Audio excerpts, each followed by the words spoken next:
আমাদের বিচ থেকে আসতে আসতে একদম রাত হয়ে গিয়েছিল আর একদম ডিনারের সময় হয়ে গিয়েছিল। তো এখন হচ্ছে আমরা ডিনার করার জন্য নিচে যাচ্ছি। আর আমাদের হোটেলের নিচে একটা খুব সুন্দর খাবারের হোটেল ছিল। তো আমরা এখান থেকে হচ্ছে আজকে ডিনারটা করব। তো আমার ছেলে আর হাজব্যান্ডরা হচ্ছে পরোটা দেন মুরগির মাংস নিয়েছে, আর আমি এখানে হচ্ছে ভাত সাথে বট নিয়েছি, কারণ রাতের বেলা আমার ভাত না খেলে একদমই চলে না। তো দেন ডিনার শেষ করে আমরা হোটেলে চলে এলাম। আর রুমের একদম বাজে অবস্থা, যেহেতু রুমটা খুব বেশি ছোট, তো কিছু করার নেই। তো দেন এখন আমরা ঘুমিয়ে যাব। The next day. তো সকাল সকাল ঘুম থেকে উঠে গেলাম, দেন আমরা নাস্তাও করে নিলাম। তো এখন হচ্ছে আমরা সীতাকুণ্ডে যাব। তো এখানে হচ্ছে আমরা সিএনজির জন্য দাঁড়িয়েছি। তো আমাদের হোটেল থেকে সীতাকুণ্ডটা একটু মোটামুটি ভালোই দূর। তো এখান থেকে সিএনজি করে দেন আমরা সীতাকুণ্ডের পাহাড়ে যাব। তো এখান থেকে সিএনজি নিয়ে আমরা হচ্ছে পাহাড়ের উদ্দেশ্যে রওনা দিলাম। আর আরাফ খুব বেশি এক্সাইটেড ছিল। আর আজও তেমন একটা ঠান্ডা লাগতেছিল না। দেন আমরা পাহাড়ের সামনে এসে এখানে হচ্ছে লাঠি নিয়ে নিলাম। ভাবলাম আজ আমরা প্রায় অনেক উপরেই উঠবো, হয়তো পুরোটা পাহাড়ই উঠতে পারি। তো সিএনজি হচ্ছে অর্ধেক রাস্তায় নামিয়ে দেয়, কারণ এখানে রাস্তা অনেক বেশি ভাঙা আর বেশি দূর আগে যাওয়া যাবে না। আর আমার ছেলে দুইটা তো খুব বেশি এক্সাইটেড পাহাড়ে ওঠার জন্য। বিশেষ করে আরাফ, সে হচ্ছে লাঠি নিতে পারছে না, তারপরেও সে লাঠি নিয়েই হাঁটবে। তো কি আর করার। তো আমার বাচ্চাদের জন্যই বিশেষ করে আমরা এখানে এসেছি, যাতে ওরা খুব বেশি এনজয় করতে পারে। দেন এখানে আমি হচ্ছে হাতের জ্যাকেট দেন টুপি নিয়ে এসেছি, ভাবলাম অনেক বেশি শীত লাগতে পারে, বাট এখানে এসে খুব বেশি গরম লাগতেছিল। তো আরাফ হচ্ছে এখানে লাঠি নিয়ে হাঁটতে পারছিল না, তো দেন আমি ওর থেকে নিয়ে নিলাম। আর প্রায় আমরা অনেক দূর চলে এসেছি। দেন এখান থেকেই পাহাড়টা স্টার্ট হবে। আর এখানে জায়গায় জায়গায় হচ্ছে লাঠি নিতে পারবেন। তো লাঠির দাম হচ্ছে 40 টাকা, আর যদি যাওয়ার সময় এটা রিটার্ন করে দেন, দেন আপনাদেরকে আবার 20 টাকা ফেরত দিবে। তো এখানেও আমরা সেমভাবে সিঁড়ি দিয়ে উঠবো না, দেন একটা সরু রাস্তা নিলাম, এখান দিয়ে হেঁটে হেঁটে যাব। সিঁড়ি দিয়ে উঠলে আমাদের পাটা বেশি ব্যথা হয়ে যেতে পারে। তো এর আগে যখন এসেছিলাম এখানে কোনো ব্র্যাকেট ছিল না, বাট এবার দেখলাম নেট দিয়ে পুরোটা একদম ব্র্যাকেট করে দিয়েছে। তো এখানে আমরা এসে ছবি তুলেছিলাম, বাট এখানে যাওয়া নিষেধ। এই তো এখানে নেট দিয়ে একদম ব্র্যাকেট দিয়ে রেখেছে। তো কি আর করার, ভেবেছিলাম এখানে বাচ্চাদেরকে নিয়ে খুব সুন্দর সুন্দর কয়েকটা ছবি তুলবো, বাট ওখানে যাওয়াই যাবে না। তো আমি এখানে হচ্ছে দূর থেকে সুন্দর করে ভিডিও করছিলাম, আর কুয়াশার কারণে তেমনভাবে পাহাড়টা দেখা যাচ্ছিল না।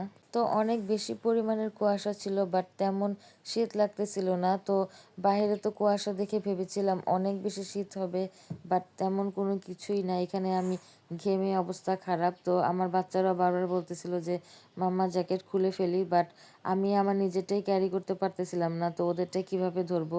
আর এমনিতেই আমাদের ব্যাগ সব কিছু আমরা হোটেল রুমেই রেখে এসেছি। সাথে আমার ছোট ব্যাগটা ছাড়া কিছুই আনিনি যে ওদের জ্যাকেট কিংবা অন্য কোনো কিছু রাখবো। তো এখানে আমরা অনেক দূর চলে এসেছি, আর আমার হাজবেন্ড আর আমার ছেলেরা আমাকে রেখে ওরা আগে আগেই অনেক দূর চলে গিয়েছে। আমি এখানে একা একাই হেঁটে হেঁটে যাচ্ছি, বাট আমি কোনোভাবেই বেশি উপরে যেতে পারছিলাম না। তো যেতে যেতে এখানে দেখলাম একটা মামা খুব সুন্দর করে পেয়ারা ভর্তা বানাচ্ছিল অনেক রকমের আইটেম দিয়ে। দেন ভাবলাম এখান থেকে একটু ব্রেক নিয়ে আমি পেয়ারা ভর্তাটা খেয়েই যাই। তো পেয়ারা ভর্তা খেতে খেতে আমার অনেক বেশি সময় চলে গিয়েছে। তো এখানে আমার হাজব্যান্ড ছেলেরা অনেক দূর চলে গিয়েছিল। তো দেন আমার হাজব্যান্ড আবার আমাকে নিতে এসেছে। তো ও হচ্ছে এখান থেকে অনেক দূর যাচ্ছে, বাট আমি কোনোভাবেই বেশি দূর আগাতে পারছিলাম না। তো এখান থেকে হচ্ছে আবার ভাঙা ভাঙা রাস্তা। আর যেহেতু আমি একটু উঁচা জুতা পরে এসেছি, এখান দিয়ে আমি হেঁটে যেতেই পারছিলাম না, আমার খুব বেশি কষ্ট হচ্ছিল। তো আমি আমার হাজব্যান্ডকে বারবার ফোন করে বলছিলাম যে আমি নিচে চলে যাই, বাট ও বারবার বলতেছিল আর একটু সময়, বেশি দূর যাবে না, তো এসে পরে আসতে পারবা। তো এরকম আস্তে আস্তে অনেক দূরই চলে এসেছি, আমি আর পারতেছিলাম না, খুব বেশি হরান লাগতেছিল। তো দেন হাঁটতে হাঁটতে এখানে আবার দেখলাম খুব সুন্দর একটা ঝর্ণা। তো এখানে সবাই হচ্ছে এই ঝর্ণার পানি দিয়ে পা ধুচ্ছিল। তো দেন সুন্দর করে ভিডিও করছিল। দেন আমিও সামনে যেয়ে একটু সুন্দর করে ভিডিও করার চেষ্টা করছিলাম, বাট হয়তো আমার ছেলে কিংবা হাজব্যান্ড থাকলে এখানে দাঁড়িয়ে খুব সুন্দর একটা ছবি তুলতাম। বাট ওরা যেহেতু অনেক আগেই চলে গিয়েছে, তো কি আর করার, আমি হচ্ছে এখানে দূর থেকেই একটু ভিডিও করছিলাম। আর দৃশ্যটা খুবই সুন্দর লাগতেছিল, মার্শাল্লাহ মার্শাল্লাহ। এর আগে আমরা এত দূর আসিনি, দেন এখানে অনেক উপরে চলে এসেছি। তো এখানে আমি আমার হাজব্যান্ডকে খুঁজে পেলাম। দেন আমি ওদের সাথে একটা সুন্দর ছবি তুলতে চাচ্ছিলাম, বাট আরাফ কোনোভাবেই ছবি তুলবে না। তো ওকে খুব জোর করেই আমাদের একটা ছবি তোলাতে হয়, তো কি আর করার। দেন এখানে আমরা ২ জন একটু কথা বলতেছিলাম যে আমি আর উপরে যাব না, তুমি যাও। দেন এখানে আমার ছেলে ভিডিও করছিল। তো আমার হাসব্যান্ড এখানেও আমাকে জোর করে নিয়ে যাচ্ছিল যে আরেকটু রাস্তা, চলো বেশি দূর আর নেই। তো এখানে আমরা একটা মিস্টেক করে ফেলি, সেটা হচ্ছে আমরা সিঁড়ি দিয়ে উঠতেছিলাম, বাট রাস্তা দিয়ে উঠলে বেশি হয়রান হতাম না। তো সিঁড়ি দিয়ে উঠে একদমই আমি হয়রান হয়ে গিয়েছি। দেন এখানে আমি বসে একদম একটু রেস্ট নিচ্ছিলাম। তো দেন রেস্ট নেওয়ার পর আরেকটু উপরে উঠে দেখলাম এখানে একটা দোকান রয়েছে যেখানে পানি, চিপস, জুস এগুলো হাবিজাবি পাওয়া যায়। তার সাথে এখানে অনেক সুন্দর সুন্দর বানরও রয়েছে। তো এইখানে অনেকগুলোই বানর ছিল। তো আমার হাসব্যান্ড আর ছেলেরা হচ্ছে এই বানরগুলোকে কলা খাওয়াচ্ছিল। দেন আমি অনেকক্ষণ পরেই এসেছি, আর এমনি আমি বানর দেখে খুব বেশি ভয় পাই। তো দূর থেকেই হচ্ছে ভিডিও করছিলাম আর বারবার বলতেছিলাম যে আমি এর উপরে যেতে পারবো না, কারণ এইখানে সিঁড়ির সামনে অনেকগুলোর বানর বসেছিল। তো যেহেতু আমরা অনেক দূর চলে এসেছি আর এই দোকানের বাইরে খুব সুন্দর ভিউ দেখা যাচ্ছিল, পাহাড়টা একদমই দূর থেকে পুরোটাই বোঝা যাচ্ছিল, বাট মোবাইলে তেমন হয়তো ভালোভাবে দেখা যাচ্ছিল না। তো যেহেতু অনেক বেশি কুয়াশা ছিল এই কারণে হয়তো খুব কমই স্পষ্টভাবে মোবাইলে উঠেছে।